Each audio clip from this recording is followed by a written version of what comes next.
एहतजाजस में शामिल मुलाजिम इंतजामियास खिलाफ नारेबाजी करान। एहतजाजस में शामिल मुलाजिमों तरफ वन आमुद यदि तम महकमस मज पन फरज चुक सान अंजाम दिवान ताहम सरकार तरफ तिहज मुस्तकिल तो तनख्वाह वागुजार करनस हवाले कह कदम तुलने यम किन तम एहतजाज करनस पे मजबूर सपदमित। एहतजाजस में शामिल मुलाजिमों तरफ इंतजामियास मांग करना आमज तिहद मसले अंजरावनस हवाले गसन संजीदा कदम तुलने युद्ध जन तिमन बुथिन वल मुश्किल दूर करने तमाम बेनिफिट को पक्का करो, पक्का करो, पक्का करो, तमाम बेनिफिट को पक्का करो, पक्का करो, पक्का करो, तमाम बेनिफिट को पक्का करो, पक्का करो, पक्का। आज हमारा 608 दिन से लगातार धरना प्रदर्शन जारी है और कल हमारे देश के यशस्वी प्रधानमंत्री, जिनको यशस्वी का टैग दिया गया है, वो 10 सालों के बाद फिर उसी एमएएम स्टेडियम के अंदर आए थे, जिसमें उन्होंने डेली वेजर के साथ एक वादा किया था जब वो ललकार रैली करने जम्मू के अंदर आए थे कि जम्मू कश्मीर के 2 बड़े मसले हैं, पहला 370 और दूसरा 60,000 डेली वेजर परिवार। और कल 10 साल के बाद उनके पास वो शब्द नहीं थे कि वो डेली वेजरों का जिक्र भी अपनी जुबान से कर पाए, क्योंकि डेली वेजरों का इन 10 सालों के अंदर जितना शोषण हुआ है इतना पूर्व की सरकारों में नहीं हुआ।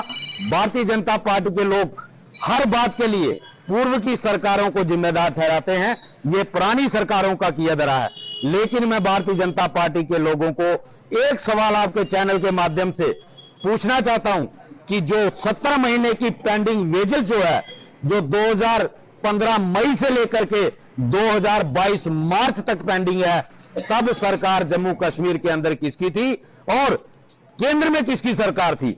आखिर ये 17 महीने की जो वेतन आप लोगों ने दबा के डेली वेजर का रखा हुआ है, उसका क्या कारण है?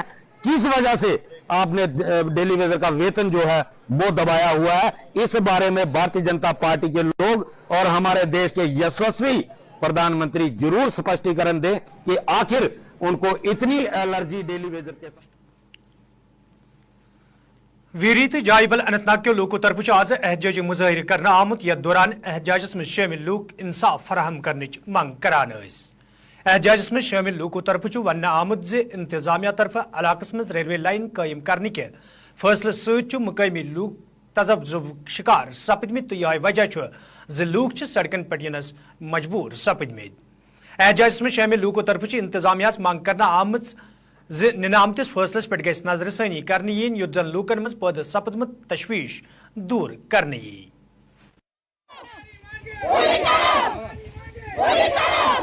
हमारी मांगे, हमारी मांगे,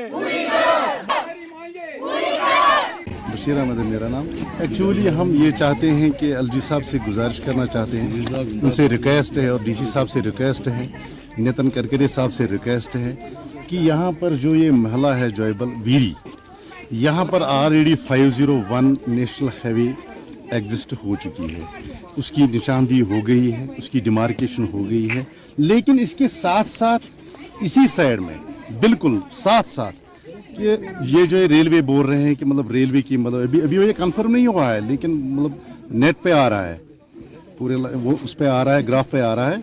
लेकिन हम चाहते हैं कि मेहरबानी करके हमारी इस मतलब रेजिडेंस को और हमारी आर्चर्ड जो लैंड है, हार्टिकल्चर जो लैंड है, क्योंकि हमारा सारा जो रोजगार है वो उसी पे मुनहसर है, क्योंकि हमारे बच्चे हैं बीटेक करके एमटेक करके, वो सारा इसी पे डिपेंड करता है हार्टिकल्चर पे। जब हार्टिकल्चर और एग्रीकल्चर भी से हम चले गए और रेजिडेंस से भी हम जा रहे हैं, तो हमारा कुछ हमारे साथ इंसाफ किया जाए। बोला ये लोग इसलिए जमा हो रहे हैं यहाँ पर क्योंकि हमारी ऑलरेडी यहाँ नेशनल हाईवे 501 इन्होंने उसकी डिमार्केशन की है, बिल्कुल ये साथ में ही।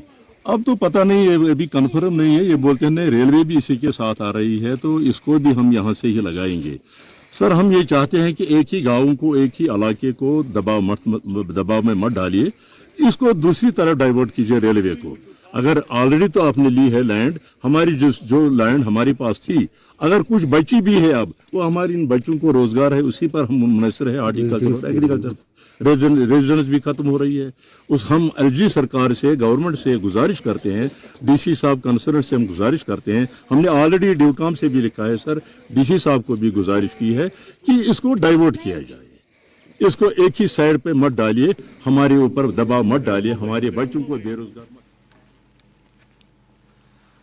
जिले डोडस मज ये मौसमी खराबी दौरान दूर दराज इलाकन मज कय्यान रिहायशी मकान नुकसान सपदमुत तत जिले तरक्याती कमिश्नर डोडान अमे हवाले कत करान वोनमुत ज मुतासिरा अयालन यी भरपूर मदद करने युत जन तिमन मुश्किल वेतरन पेन ये जन तिमो लूकन तो जिलस मज इन वालन सयाहन वोन ज तिम गसन इंतजामी किस हुक्मनामस पे अमल करित सफर करें युत जन कह हादसे पेश यी जिले तरक्याती कमिश्नर डोडान वोनमुत जिलस मज कंट्रोल रूम तयम कर आमत युत जन लूकन इंतजामिया ताम वातनस मज आसानी सपदे।